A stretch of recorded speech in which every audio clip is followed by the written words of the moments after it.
Pride doesn't always look loud. Sometimes it looks like success, control, or safety. In Genesis 11, humanity came together to build a tower, not for God, but to make a name for themselves. They were united, but their hearts were misaligned. Pride shifts our focus from His promise to our agenda, from obedience to comfort. And pride limits our ability to walk in His promise. He calls us to trust Him, to obey Him, and to walk humbly with Him. Because the promise of God is not accessed through achievement, but through surrender. And restoration begins when pride ends.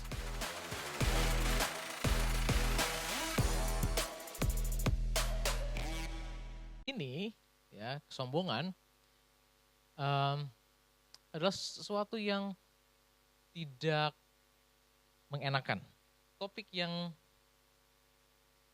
yang menurut saya sulit untuk dibagikan karena setiap daripada kita punya ego yang berbeda-beda, punya pride yang berbeda-beda, dan saat pride itu disinggung, maka ada dua respon, entah kita berubah atau kita malah menutup diri. Jadi itulah challenge-nya untuk di tema ini. Tapi saya berharap kita bisa belajar, kita bisa bawa pulang hari ini apa yang kita pelajari. Firman Tuhan hari ini saya ambil dari pasal di mana tema ini ditulis, yaitu dari Kejadian 11, ya, tentang menara Babel. Saya bacakan buat saudara.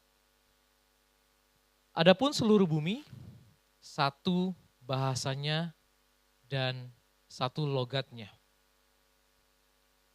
Maka berangkatlah mereka ke sebelah timur dan menjumpai tanah datar di tanah Sinear, lalu menetaplah mereka di sana.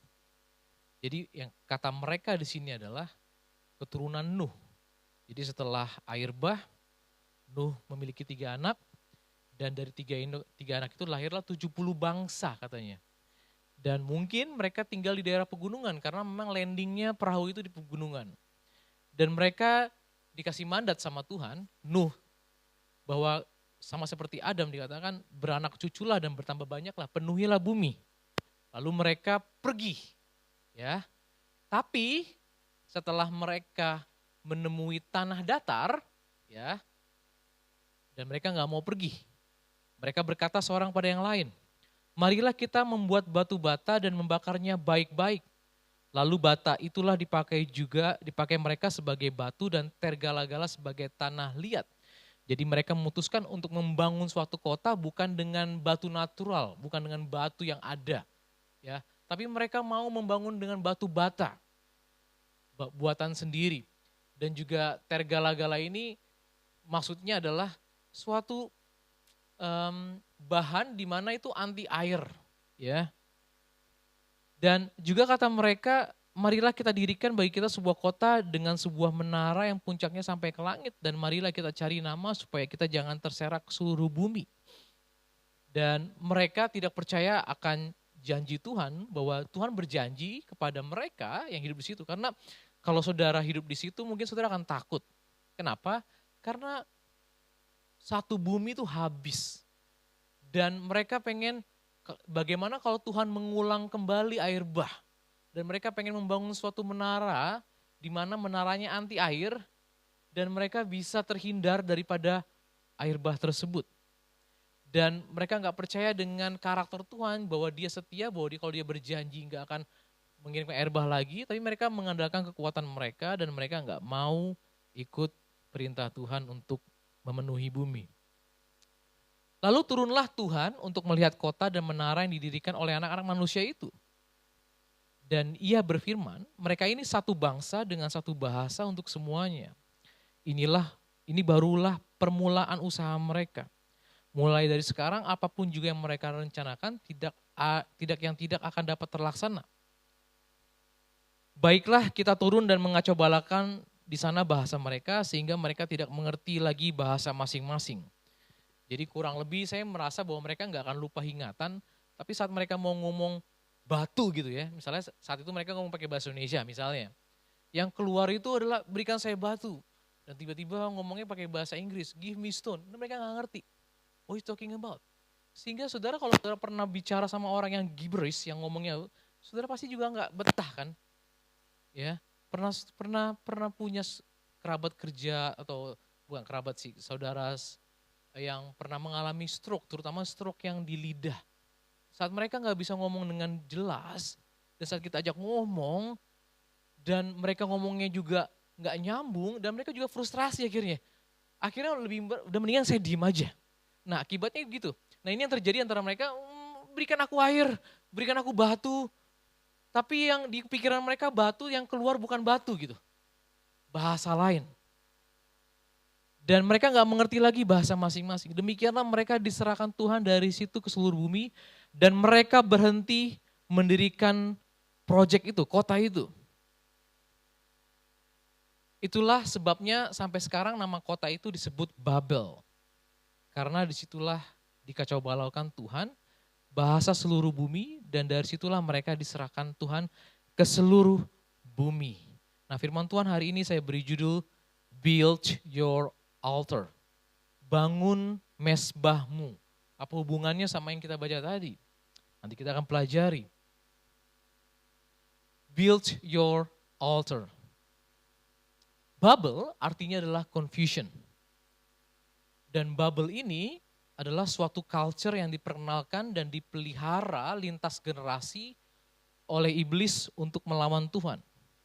Confusion, benihnya dimulai dari Adam dan Hawa. Tuhan bilang jangan makan, tapi karena ada suara yang lain yang mereka dengar, mereka jadi confused. Jadi akhir dari Tuhan mencerai beraikan, not yet, belum, dari apa yang terjadi bahasa, dari satu bahasa menjadi bahasanya banyak, itu adalah akibat dari sebenarnya mereka udah confused. Iya, karena Tuhan kasih perintah untuk mereka pergi, penuhi bumi, tapi mereka maunya tinggal. Mereka nggak percaya dengan karakter Tuhan, confused. Ya, dan culture ini ada sampai hari ini. Bahkan anak-anak sekarang bingung masuk toilet yang mana, yang kanan atau yang kiri, confused. Itu karena memang the spirit lintas generasi. Sampai hari ini ada. Ya. Dan Tuhan izinkan kita hidup berdampingan. Tapi Tuhan berjanji bahwa Dia akan mengakhiri culture ini waktu Dia datang. Nah saudara, saat saudara membaca Alkitab, saya pernah bagikan tahun lalu, ada dua cara untuk kita bisa mempelajari Alkitab. Yaitu yang pertama adalah parallel panels. Saat kita membaca passage chapter yang tadi kita baca ya, maka kita harus coba cari tahu apa sih yang kira-kira paralel dengan cerita tersebut. Nah kalau kita baca tadi Tower Babel itu ada paralelnya dengan waktu Adam dan Hawa jatuh. Ya, sama persis polanya. Mereka mendengar suara yang salah dari ular. Dan kemungkinan besar waktu membangun menara Babel itu ada Nimrod. Nimrod itu gagah perkasa yang menginisiat untuk ayo mari kita bangun suatu kota. Padahal perintah Tuhan berbeda. Dan akibatnya mereka confused karena ada noises. Karena ada suara-suara yang lain yang mereka izinkan masuk. Dan akibatnya mereka tidak melibatkan Tuhan. Exclude God. Ya, we don't need God tell us to do. Hawa berpikir, kenapa kita perlu Tuhan untuk tahu apa yang baik dan jahat? Kenapa kita nggak sendiri aja? Kenapa kita harus bergantung sama Tuhan? Dan di sini juga di Tower, kenapa kita harus bergantung sama Tuhan dan Dia yang menyuruh kita untuk melakukan ini dan itu? Ya, dan akibatnya mereka rebel dan di Adam dan Hawa mereka disingkirkan atau diusir dari taman itu. Dan di cerita ini, di Tower ini, Tuhan memencarkan mereka, menyerahkan mereka. Itu cara membaca Alkitab yang pertama, parallel panels. Dan nanti di akhir saya juga akan mengasih tahu parallel panels yang berhubungan dengan yang ada di perjanjian baru, yang masih ada kaitannya dengan tower ini, ya cerita ini.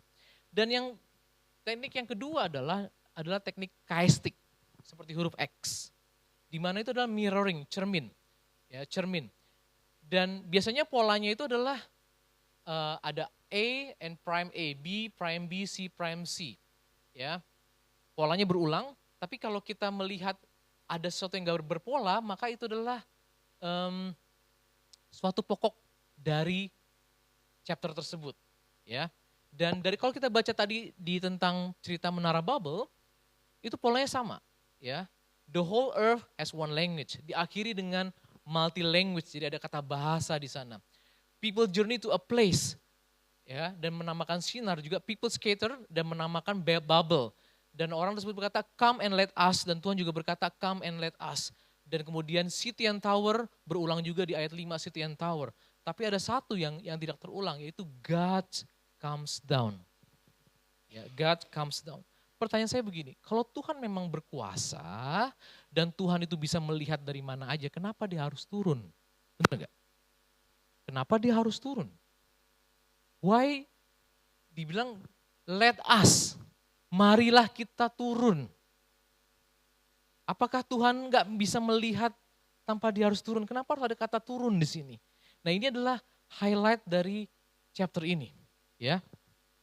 Dan kenapa kita belajar ini, saudara? Karena saya sudah membahas tahun lalu, dan kalau misalnya ada YouTube-nya mungkin bisa ditonton ulang. Dan pola dari bubble ini berulang, ya. Dan saya akan menggunakan kaistik di sini, yaitu ada di awal, di pertengahan, di Alkitab, dan di akhir Alkitab. Kalau kita lihat di next slide, ya. Polanya seperti ini. Bahwa Tuhan menciptakan langit dan bumi, ada 2 pohon. Ya, kemudian manusia jatuh dalam dosa dan manusia memberontak, semakin jahat, dan mereka dihukum sama Tuhan. Ada kemarahan Tuhan. Dan lalu setelah itu ada Babel muncul, ya, di Kejadian 11. Dan dari Babel itu ada 70 negara, dan 1 negara dipilih sama Tuhan supaya menjadi contoh dan teladan, supaya mereka menjadi bangsa yang imamat, ya, di mana kekudusan, pengampunan dosa itu dilakukan oleh bangsa itu. Yaitu dipilihlah bangsa Israel. Bangsa Israel dibentuk. Dan kemudian bangsa Israel jatuh dalam dosa dan kemudian mengalami pembuangan. Dan pembuangan ini pun juga ada di culture bubble. Ya. Dan tempel atau bait Allah dimusnahkan, dan di sini ada Tuhan Yesus datang. Nah, di sini ada polanya nih. Kata Babel tadi dibilang marilah kita turun. Itu ada di peristiwa ini. Dan waktu di Babel yang kedua di pertengahan, kita turun pun juga ada di situ. Karena Bapa di surga juga, inilah anakku yang kukasih, padanya aku berkenan. Si anak pun turun. Dan Roh Kudus pun turun. Dan pola berikutnya, Tuhan berjanji bahwa Babel itu akan dimusnahkan. Makanya di Wahyu ditulis juga. Nah, apa yang terjadi di sebelah kiri, itu mirroring apa yang terjadi di sebelah kanan. Makanya Tuhan berkata, akulah Alfa dan Omega. Ini cara membaca Alkitab. Ya, apa yang terjadi setelah Tuhan Yesus mati dan Roh Kudus turun, mereka pun paralel lagi, terulang polanya. Ya, tahun 70 AD, tempel di-destroy. Bait Allah dimusnahkan dan mereka mengalami pembuangan lagi, exile. Bangsa Israel itu enggak terbentuk lagi. Dan baru terbentuk baru-baru ini tahun 1948. Israel terbentuk kembali. Ya. Dan kita sedang ada di tengah-tengah ini. Ya, sebelum Tuhan akan datang dan akan ada langit dan bumi yang baru. Ada 2 pohon juga. Bedanya adalah yang pertama ada pohon yang baik dan jahat dan juga pohon kehidupan. Kali ini cuma ada 2 pohon, itu pohon kehidupan saja. Ya. Nah, dari pola ini saya nggak ngebahas tentang bubble-nya, tapi saya mau membahas tentang antidotnya. Sebenarnya kalau memang tower itu bermasalah, culture itu bermasalah, apa sih yang Tuhan mau? Ternyata jawabannya itu ada di pola-pola ini sebenarnya. Ada di beginning, ada juga di middle dan juga ada di sekarang. Mari kita bahas sebenarnya apa sih yang Tuhan mau lawan dari menara Babel itu sendiri. Yaitu kita akan membahas tentang namanya altar atau mesbah. Inilah yang mau saya bahas hari ini. Tentang altar, tentang mesbah. Ya. Karena satu, mereka membangun menara. Menara itu berbicara mengenai apa? Mengenai it's about me, it's about my career, it's about my business, about my network, apapun yang kita bangun. Ya. Dan tapi kemudian Tuhan ngajarin juga di pola yang tadi bahwa ada mesbah yang dibangun, ya. Dan mesbah pertama kali disebut sebelum menara Babel itu dibangun, ya. Jadi kalau saudara pengen tahu ada namanya hukum pertama kali disebutkan, mesbah itu disebutkan di chapter sebelum menara Babel ini, yaitu Nuh, ya. Waktu itu Nuh. Bayangin saudara, Nuh itu tinggal dalam perahu, ya. Perahunya apa namanya? Bantu saya. Bahtera. Terima kasih, Bahtera. Dia satu keluarga tinggal sama hewan. Mungkin kalau Roko tinggal di situ nggak bisa tidur, ya Roko ya. Suara gajah, suara burung, bau juga. Dan mereka tinggal di Bahtera itu berapa lama? Ada yang tahu? Hah? Setahun, 370 hari. 370 hari tinggal sama binatang, tinggal berisik, ya. Terus dikasih tahu bahwa kamu akan mendarat. Kira-kira kalau saudara mau mendarat, apa yang mau saudara lakukan pertama kali? Coba. Saudara udah penat banget dengan bau ini dan juga dengan suara berisik. Aku tanya Roko dulu deh, karena Roko tuh standarnya tinggi. Apa Roko? Kalau misalnya udah mau keluar dari Bahtera, udah selama setahun, terus kamu keluar, apa yang mau kamu cari? Makanan. Gak mau nyari, mau mandi, gak mau nyari spa. Atau mungkin celebrate. Atau bukan buat bikin party dan sebagainya. Tapi ini yang menarik. Yang dilakukan sama Nuh adalah dia membangun mesbah. Dia membangun mesbah. Lalu kita baca, lalu Nuh mendirikan mesbah bagi Tuhan. Dari segala binatang yang tidak haram dan dari segala burung yang tidak haram diambilnyalah beberapa ekor. Lalu ia mempersembahkan korban bakaran di atas mesbah itu. Inilah pertama kalinya kata mesbah disebutkan. Ya, atau altar. Ketika Tuhan mencium persembahan yang harum itu, berfirmanlah Tuhan dalam hatinya, aku tak akan mengutuk bumi ini lagi karena manusia. Sekalipun yang ditimbulkan hatinya adalah jahat dari sejak kecilnya. Dan aku tak akan membinasakan lagi segala yang hidup seperti yang telah kulakukan. Nah seperti Noah, ada waktunya saat kita bangun mesbah, saat Tuhan memimpin kita melewati masa sulit, ya, kita dibiarkan Tuhan melewati masa sulit yang cukup panjang, mungkin setahun sama seperti Nuh. Tapi saat kita mendirikan mesbah buat Tuhan, Tuhan berjanji, aku tidak akan membiarkan engkau melewati hal yang sama lagi. Jadi tujuan kita membangun mesbah adalah terima kasih sama Tuhan bahwa dia menyertai kita melewati masa sulit ini. Dan karena mesbah itu Tuhan berjanji, aku gak akan membiarkan kamu melewati masa yang sama lagi. So build your altar. Saya gak tahu saudara yang datang ke New Zealand, menurut saya saudara adalah, kalau saudara volunteer, adalah saudara volunteer yang paling mahal menurut saya. Karena untuk saudara bisa berkontribusi di sini, saudara butuh visa yang mahal sebenarnya. Benar gak? Dan gak semua orang bisa punya kesempatan untuk ke New Zealand. Nah waktu segala macam yang saudara lalui gitu ya, dengan semua banyak drama, waktu tiba di negeri ini, apa yang saudara lakukan? Sudahkah saudara membangun altar buat Tuhan untuk say thank you Lord for the drama yang sudah kami lewati. Dan waktu saudara melakukan itu, dia berjanji, dia mencium persembahan saudara, dia berjanji, aku tak akan membiarkan kamu melewati hal yang sama lagi. Ini altar. Kemudian pola berikutnya adalah Abraham. Ya, karena dari keturunannya Nuh, Dipilih satu bangsa dan Tuhan memilih Abraham. Abraham, dia dipanggil Tuhan, dia tinggalnya tadinya di Mesopotamia, ya, di daerah Irak. Dan kemudian dia pergi jauh, dan akhirnya setelah berbulan-bulan lamanya dia pergi, ya, dan dia sampai kepada tanah Kanaan. Abraham berjalan melalui negeri itu sampai ke satu tempat dekat Sikem, yaitu pohon terbantin di More. Waktu itu orang Kanaan diam di negeri itu. Ketika itu Tuhan menampakkan diri kepada Abraham dan berfirman, aku akan memberikan negeri ini kepada keturunanmu. Maka apa yang dilakukan Abraham? Maka didirikannya di situ mezbah bagi Tuhan yang telah menampakkan diri kepadanya. Dan bukan hanya itu, kemudian dia pindah lagi. Dari situ ke pegunungan di sebelah timur Betel.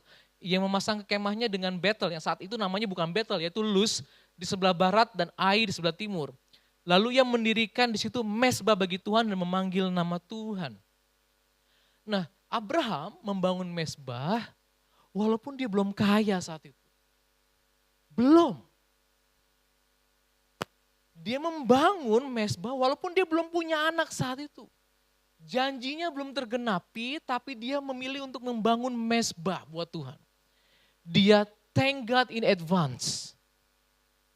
Saudara, sudahkah saudara membangun mezbah? Untuk mengucapkan terima kasih sama Tuhan. For the career yang kamu akan bangun di depan, masa depan, keluargamu dan sebagainya.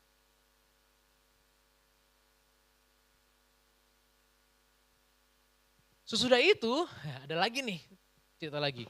Abraham, dia ini bertengkar, gembalanya dia sama gembalanya Lot bertengkar. Dan kemudian Abraham bilang sama Lot kepada keponakannya, hei kamu pilih deh, karena ini gak cukup nih. Kalau kamu ke kanan, aku ke kiri. Lalu Lot dengan perhitungannya, dengan kalkulasinya, dia memilih Sodom. Di mana saat itu katanya penuh dengan air dan seperti taman Tuhan. Ingat saudara, mereka ini baru mengalami banjir. Taman Eden itu masih segar di pikiran mereka. Jadi mereka mengerti banget. Dan Abraham cuma dapat sisanya. Walaupun dia mendapatkan sisanya, dia belum melihat bahwa dia akan diberkati sama Tuhan. Apa yang dilakukan Abraham? Setelah dia pindah nih, dia cuma mendapatkan yang gak terbaik. Second class. Sesudah itu Abraham memindahkan kemahnya, dia pindah. Ya, saudara kalau pernah pindah, tahu sendiri repotnya itu kayak apa. Dan menetap di dekat pohon-pohon tarbantin di Mamre, dekat Hebron, lalu didirikannya mezbah di situ bagi Tuhan. Ini Abraham. Abraham punya anak namanya Ishak. Ya. Ishak, saudara harus mengerti, Tuhan itu gak pernah memaksa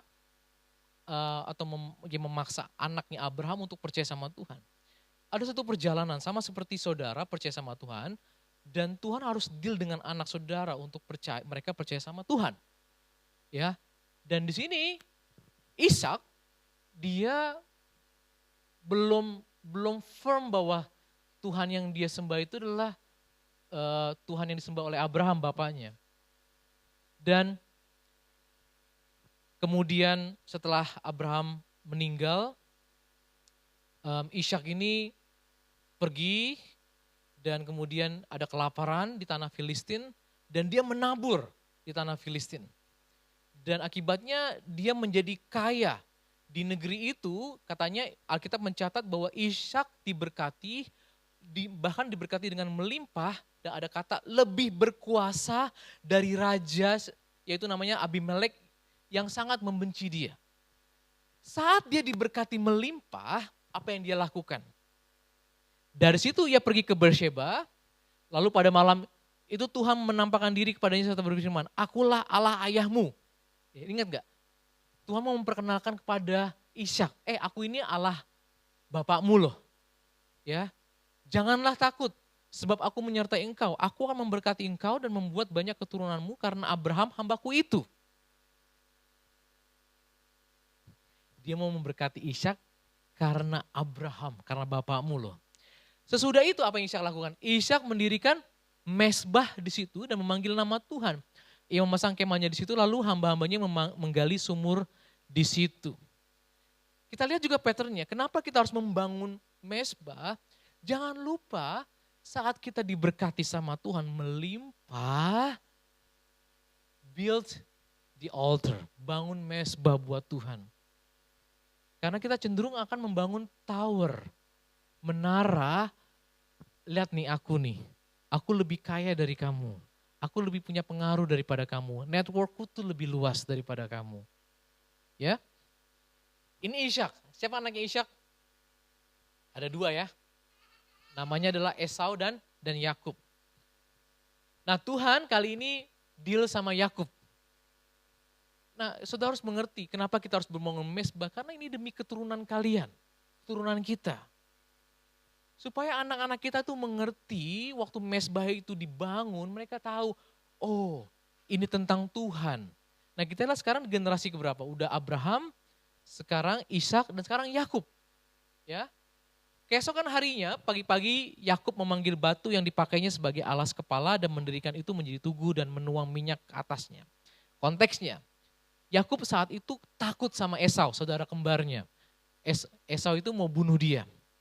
Dan dia pergi saudara, pergi ke tempat papanya dulu, Abraham. Ya, di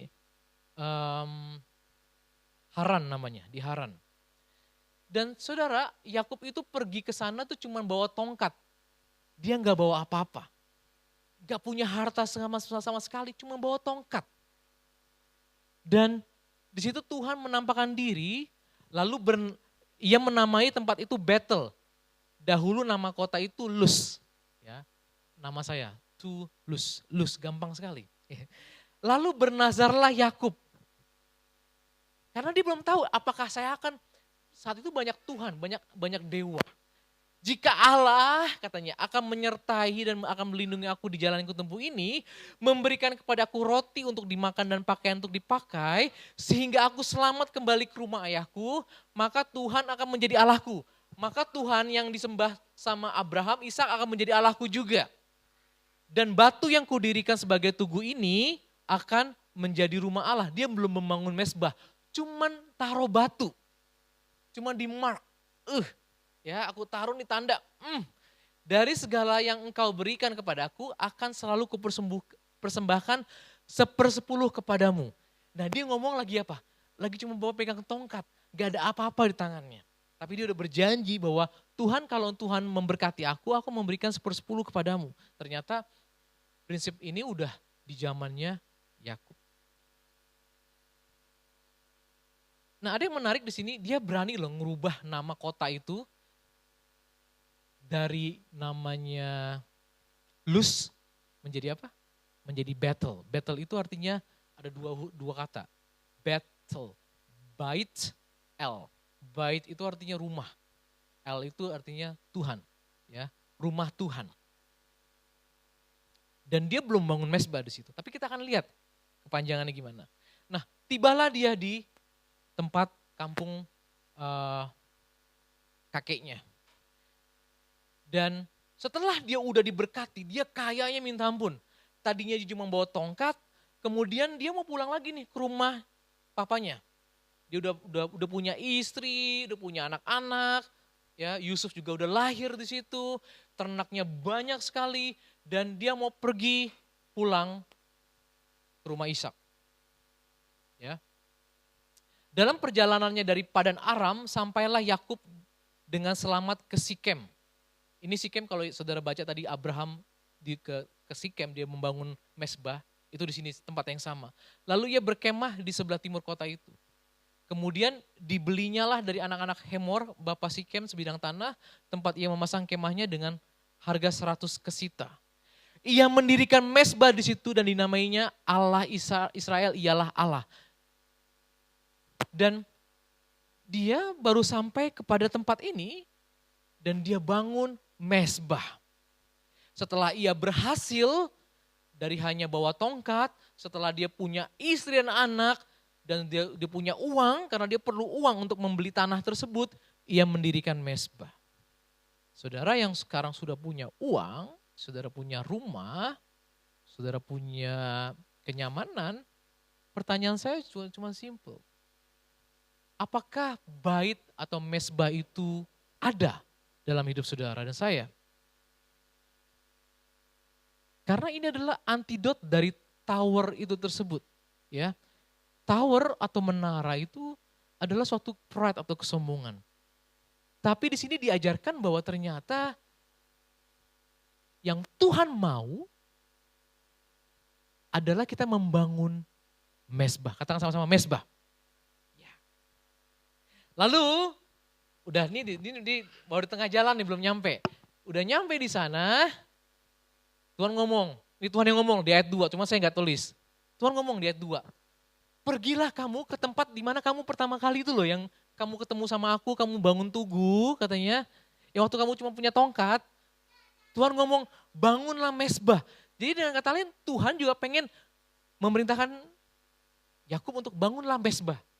Lalu ayat 3, marilah kita bersiap, dia ngomong sama keluarganya, dan pergi ke Betel. Aku akan membuat mezbah di situ bagi Allah. Waktu itu aku cuma taruh tugu aja, belum bangun mezbah.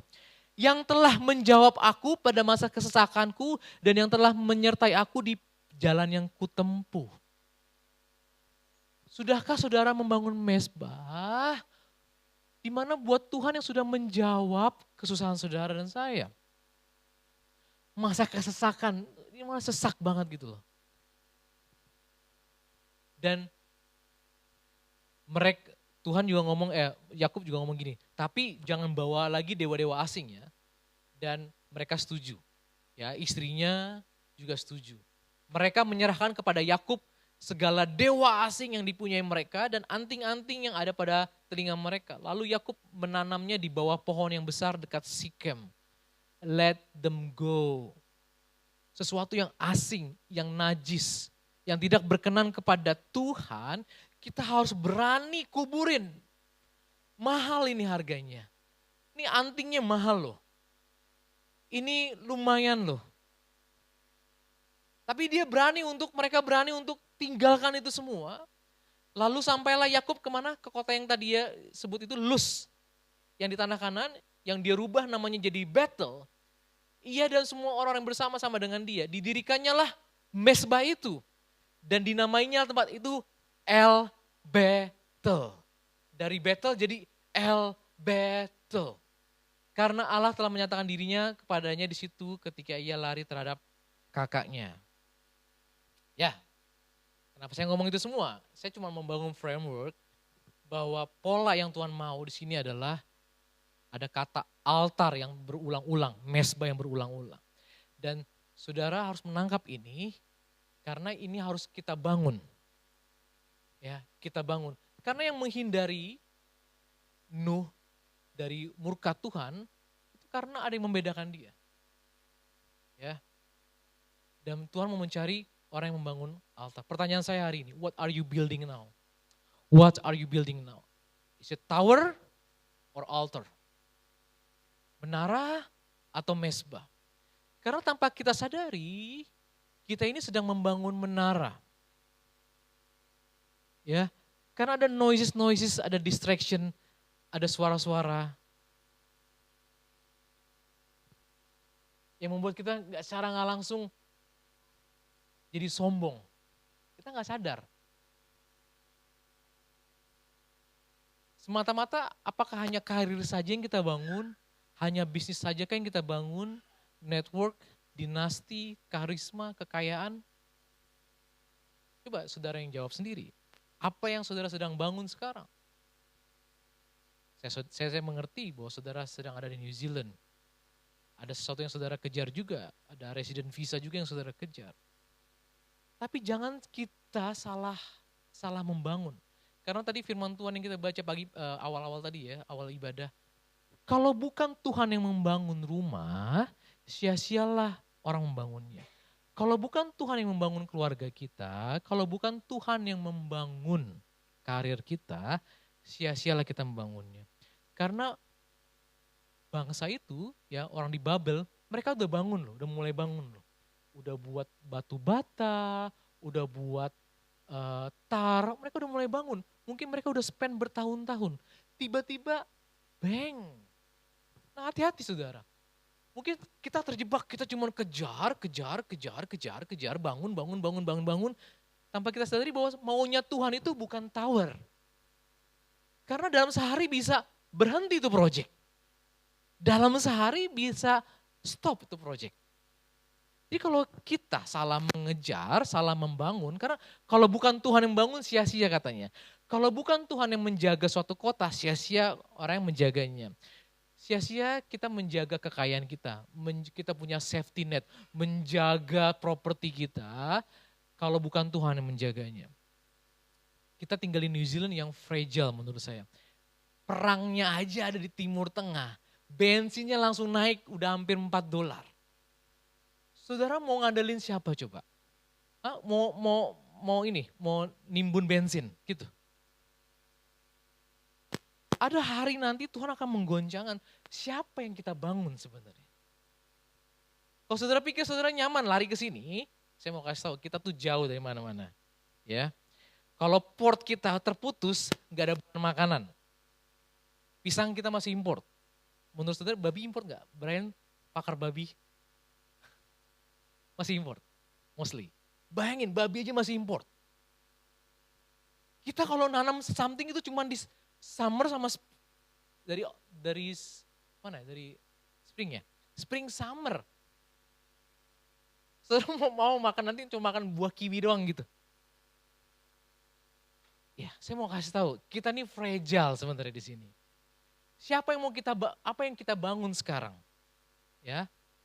Kesehatan kita itu dalam satu hari, Roko minggu lalu membagikan dengan baik sebenarnya.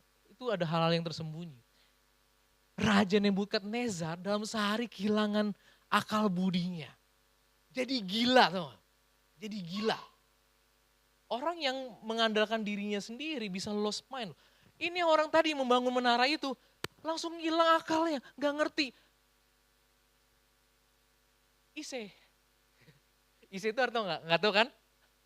Itu mau ngomong siapa, tapi yang keluar tuh Ise, itu bahasa Batak. Ise, kan saudara nggak ngerti kan? Hilang langsung.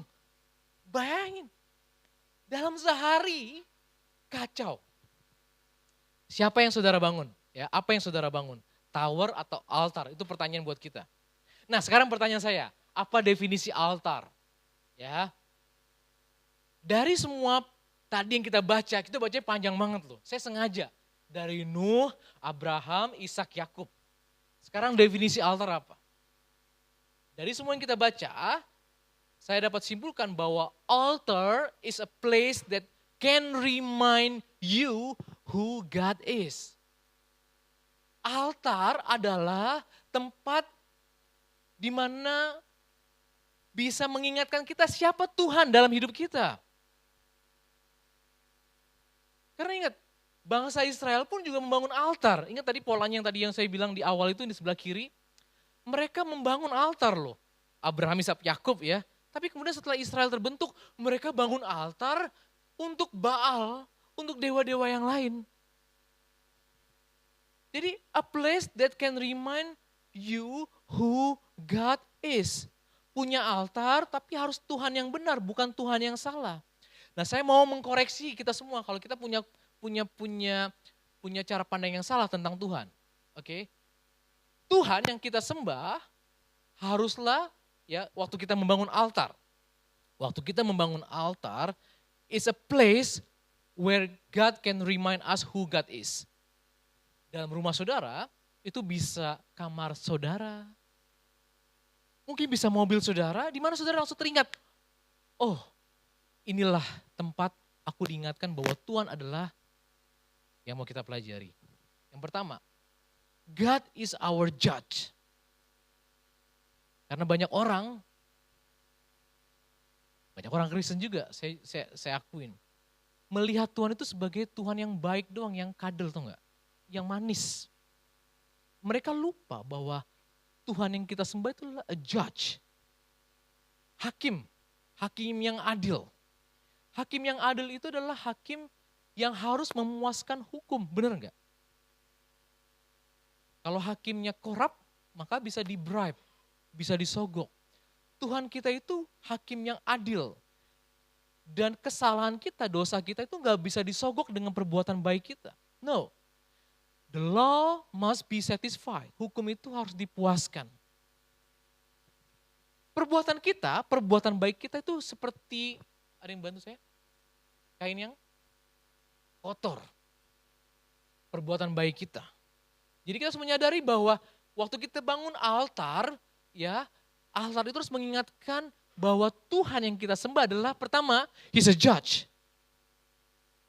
Dan kemudian, karena kita tahu nih, sekarang kita ini saudara, saya mau kasih tahu. Untuk kita yang belum percaya sama Tuhan, yang belum pernah berdamai dengan Tuhan, kita ini sebenarnya semuanya sedang dalam sel tunggu.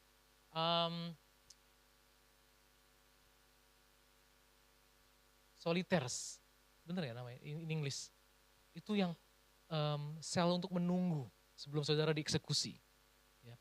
Saudara ini sekarang ada di sel untuk menunggu sebelum dieksekusi. Selnya bagus banget, langitnya biru, cuacanya enak, wah indah. Ya, kita ini sedang menunggu sebenarnya penghukuman. Dan oleh karena itu kita butuh Tuhan, a savior. Jadi jangan semua orang hanya pikir, oh my God is savior only. No, we need to know that our God is judge, that we cannot bribe with our goodness. Karena nggak ada, none is good, kata Tuhan. None is good. Dan kita butuh savior menyelamatkan kita. Dan Tuhan datang sebagai penyelamat kita. Dia datang dan dia memberikan dirinya untuk menjadi korban buat kita. You and I broke the law. Jesus came and paid the fine. That's why he shout, it is finished. Waktu dia mati di kayu salib, it is finished. Jadi kita harus berani untuk punya iman, untuk memberikan diri kita, kepercayaan kita kepada Tuhan Yesus. Karena dia is a savior, sama seperti saudara kalau saudara naik kapal laut atau naik pesawat, kalau jatuh saudara butuh parachute. Sama seperti itu, saudara nggak bisa yang namanya mengepakkan diri saudara untuk bisa terhindar dari maut. Nggak mungkin. You have to trust the parachute. Kamu harus berserah, surrender kepada penyelamat itu. Bahwa nggak ada yang bisa saudara lakukan. You need a savior. Dan berikutnya, banyak orang Kristen lupa juga. Bahwa Tuhan yang kita sembah adalah Lord, Tuhan. Artinya kita harus obey. Kita harus taat karena dia Tuhan kita. Apa yang dia perintahkan kita harus taat. Dialah Tuhan kita. Ajarlah mereka untuk menuruti segala yang kuperintahkan. Jadi ada kata Tuhan di situ. Jadi Tuhan yang kita sembah itu bukan hanyalah a good judge dan juga savior. Paling tidak ada 4 atribut yang mau saya bagikan hari ini. Tapi juga Tuhan, di mana kita taat. Dan berikutnya adalah, waktu saudara bangun mesbah itu, mengingatkan saudara bahwa Tuhan yang kita sembah adalah a father, Bapa. Dia ngajarin kita, doa yang tadi kita panjatkan juga adalah doa Bapa kami yang ada di surga. Karena kalau saudara enggak memegang ini, percayalah, ada banyak orang yang akan mempengaruhi kita. Bahwa saya cukup sedih waktu didengar di YouTube di short, ya kalau nggak salah di Daniel tetangga kita, dibilang Jesus is Muslim. Pernah dengar? Enggak ya? Karena katanya dia adalah nggak makan babi dan dia berdoa berlutut, ya, kayak sembahyang dan sebagainya.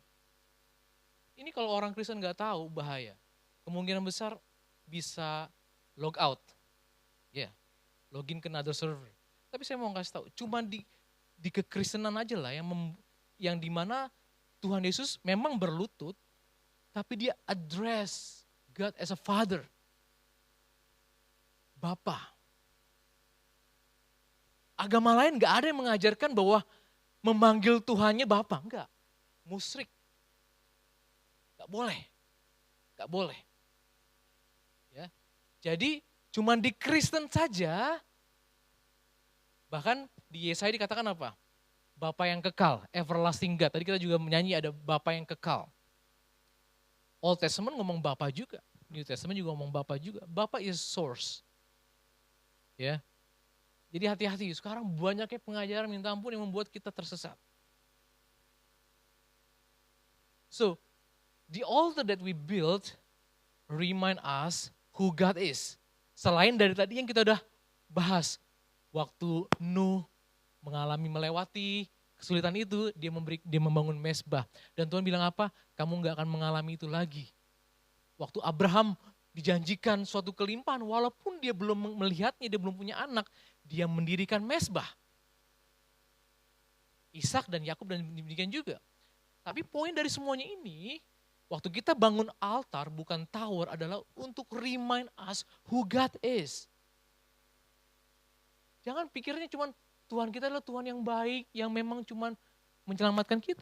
We need to know that He is our Lord, Tuhan kita. Di mana kita harus taat, ada disiplin di sana. Amin saudara. Oke. Nah, tadi kan ada cerita tentang Babel nih ya. Ingat gak tadi paralel yang saya bilang? Saya maju, move forward, fast forward. Dalam perjanjian baru. Ada yang namanya upper room, pernah dengar upper room? Ya, upper room itu sekarang ini ada di Israel. Ini udah diruntuhkan sebenarnya di tahun 70 AD. Dan setelah diruntuhkan, dibangun lagi sebuah gereja dan sebagainya. Ini adalah gereja pertama. Jadi kalau ada orang mengaku gereja pertama, nah ini gereja pertama. Ya. Dan yang menarik dari upper room adalah, upper room ini bukan menghadap kepada bait Allah. Dipercaya menghadapnya kepada Golgota. Dan kepada kubur Tuhan Yesus. Menariknya adalah, jadi upper room ini adalah suatu tempat yang diperkenalkan sama Tuhan Yesus sebelum dia disalibkan. Dan konsep altar ini saya juga mau level up sekarang. Saudara harus bangun your upper room. Ya, your upper room. Kita baca ya. Kapan upper room ini diperkenalkan sama Tuhan Yesus. Di Lukas 22. Kata mereka kepadanya, waktu mereka mau mempersiapkan Paskah. Seperti minggu-minggu ini. Waktu kita mau merayakan Paskah. Tuhan Yesus, muridnya bertanya, di manakah engkau, Tuhan Yesus, menghendaki kami mempersiapkan Paskah? Jawabnya, apabila kamu masuk ke dalam kota, kamu akan bertemu dengan seorang yang membawa kendi berisi air. Ikutilah dia ke dalam rumah yang dimasukinya.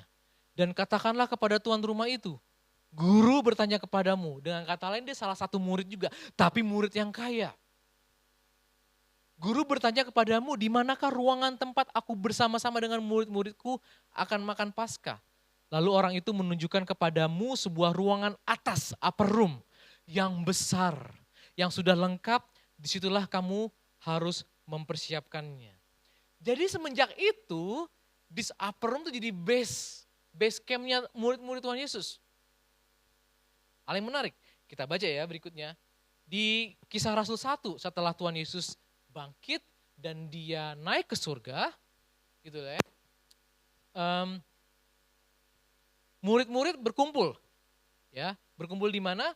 Di sini dikatakan setelah mereka tiba di kota, ini setelah mereka sudah mengantarkan Tuhan Yesus naik, mereka tiba di kota, naiklah mereka ke upper room, ke ruang atas. Itu dia, tempat mereka menumpang. Mereka itu ialah Petrus, Yohanes, Yakobus, Andreas, Filipus, Thomas, Bartolomeus dan Matius, Yakobus, Simon, Yudas bin Yakobus. Mereka apa yang dilakukan? Mereka semua bertekun dengan sehati dalam doa bersama-sama dengan beberapa perempuan serta Maria, ibu Yesus dan dengan saudara-saudara Yesus. Nah kalau kita loncat ke ayat 15, pada hari-hari itu berdirilah Petrus di tengah-tengah saudara-saudara yang sedang berkumpul itu, kira-kira 120 orang banyaknya. Jadi kapasitasnya upper room ini bisa menampung kurang lebih 120. Dan ngomongin tentang upper room, saya ngomongin rumah ya, saya bersyukur akan gereja ini. Saya kadang-kadang berpikir mungkin waktu gereja ini dibangun ya, ada orang yang berdoa, Lord let this building become a blessing for nations. Biar ada banyak orang-orang yang memakai, salah satunya mungkin kita yang memakai dari bukan bahasa Inggris, memakai gedung ini. Mereka mendoakan supaya ada orang-orang yang memakai. Dan kita bersyukur akan tempat ini. This is beautiful place menurut saya. Sangat beautiful. Ya. Dan ini upper room. Kenapa saya bawa tentang upper room? Karena cerita berikutnya adalah ada hubungannya dengan tower. Ingat tadi dia bawa pas lagi semuanya membangun tower, apa yang terjadi? Bahasa mereka dikacaukan. Maunya ngomong siapa? Yang keluar who. Tadinya ngomong terima kasih. Shesheni katanya. Tadinya ngomong terima kasih, ada yang ngomong arigat thanks katanya. Gak tahu ada bahasa baru bener ya. Sorry masen katanya. Maksudnya sumimasen gitu. Jadi apa yang dipikirannya kacau yang keluar. Nah di upper room ini saudara, yang kebalikannya waktu sibuk membangun tower, ini membangun altar, kita baca apa yang terjadi. Di counternya, ya kita baca di Kisah Rasul pasal yang kedua. Ketika tiba hari Pentakosta, semua orang apa? Berkumpul. Ingat tadi mereka berkumpul di Sinear, tanah Sinear, di sini berkumpul di suatu tempat. Ada kata turun di situ, marilah kita turun kata Tuhan. Dan di sini Roh Kudus turun. Tiba-tiba turunlah dari langit suatu bunyi seperti tiupan angin keras yang memenuhi seluruh rumah di mana mereka duduk. Dan tampaklah kepada mereka lidah-lidah seperti nyala api yang bertebaran dan hingga pada mereka masing-masing. Maka penuhlah mereka dengan Roh Kudus, lalu mereka mulai berkata-kata dalam bahasa-bahasa lain. Sama persis. Bedanya adalah yang ini tentang about me. Dan mereka dikacaukan. Kalau ini dipersatukan. Mereka berkata-kata dalam bahasa yang lain. Seperti yang diberikan oleh Roh itu kepada mereka untuk mengatakannya. Baik, kalau loncat ayat 11, baik orang Yahudi maupun penganut agama Yahudi. Sebenarnya ada bahasa yang lain, ada disebutkan di situ ada banyak bahasa. Tapi saya loncat ayat 11, orang Kreta dan orang Arab. Bahkan juga ada orang Arab yang mungkin ada Bismillah gitu kurang lebih ya. Mungkin ya, saya juga nggak tahu lah. Ya, tapi ini memuliakan tentang Tuhan, gitu ya. Dan apa yang dikatakan di sini? Ini bukan tentang waktu di membangun tower kan ngomongin, ayo dong, bangun pagi dong, ayo dong, buat batu bata lagi. Tapi pesan yang tersampaikan di bahasa yang lain sehingga mereka nggak ngerti. Apa yang kamu ngomong? Ngerti. Tapi di sini bahasa yang mereka ucapkan dimengerti. Tapi apa isi kontennya? Kontennya adalah tentang perbuatan-perbuatan besar yang dilakukan Allah. It's not about our project, our network, our money. Enggak lagi. Tapi di sini tentang perbuatan Tuhan, dan perbuatan Tuhan. Sampai di sini saudara mengikuti? Ya. Apa yang saudara sedang bangun sekarang? Kita perlu bangun mesbah. Saya tahu ada anak-anak muda di sini sedang membangun karir, sekolah. Jangan salah kejar. Saya kasih pesan, jangan salah kejar. Kalau ada yang datang sendiri, kenapa harus dikejar? Firman Tuhan dikatakan di Mazmur 127, tadi kita udah baca ya, di awal ibadah. Nyanyian ziarah Salomo. Jikalau bukan Tuhan yang membangun rumah, sia-sialah usaha orang yang membangunnya. Jikalau bukan Tuhan yang mengawal kota, sia-sialah pengawal berjaga-jaga. Itu yang mereka lakukan. Mereka membangun tower, kota sia-sia. Kalau Tuhan gak involve, proyek kalian akan berhenti kok. Sayang bertahun-tahun yang kita bangun, hilang gitu aja. Your relationship juga. Sayang. Kalau bukan Tuhan yang mengawal kota, sia-sialah pengawal berjaga-jaga. Sia-sia saudara menjaga kesehatan saudara. Beneran deh. Ya, saya kasih tahu nih. Yang suka surfing termasuk ini gak sih? Olahraga sehat gak sih? Boleh lah ya. Ya. Maksud saya begini. Kalau bukan Tuhan yang menjaga kesehatan saudara, yang menjaga keluarga saudara, anak-anak saudara, sia-sia kita jadi helikopter parenting tau gak? Wah di mana-mana kita tahu di mana dia, di mana sia-sia. Kita perlu Tuhan. Amin. Sia-sialah kamu bangun-bangun pagi-pagi dan duduk-duduk sampai jauh malam dan makan roti yang diperoleh dengan susah payah sebab ia memberikan kepada yang dicintainya pada waktu tidur. Pada waktu tidur. Jadi kalau waktunya tidur, tidur. Jangan dibalik. Waktunya tidur malah kerja. Tidur malah main, jangan. Ya. Saya ngomong begini bukan berarti kita harus malas-malasan, karena memang di Amsal 10 dikatakan gini, berkat Tuhanlah yang menjadikan kaya, susah payah tidak akan menambahinya. Berkat Tuhanlah, ya, memang harta benda yang diperoleh dengan kefasikan tidak berguna. Dan firman Tuhan juga berkata, tangan yang lambat membuat miskin, tetapi tangan orang rajin menjadikan kaya.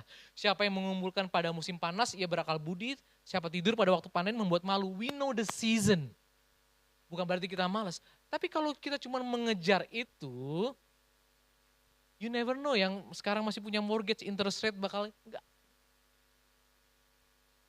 Ya. Jangan kita mengandalkan apa yang ada di tangan kita. Itu pesan saya. But bisa nggak kita move dari build your altar, profile kalian atau risk, bahasa sekarang risk karisma. Gitu. Supaya kalian tuh disukai banyak pria, banyak wanita gitu. Risk gitu ya, dibangun dan sebagainya. Ya, apalagi bangun ya karir yang saya ulang-ulang tadi. Dan semuanya tentang kita, tapi kita lupa membawa Tuhan di sana. Dan kita udah belajar polanya. Itu akan sia-sia. Saya sudah selesai. Mari kita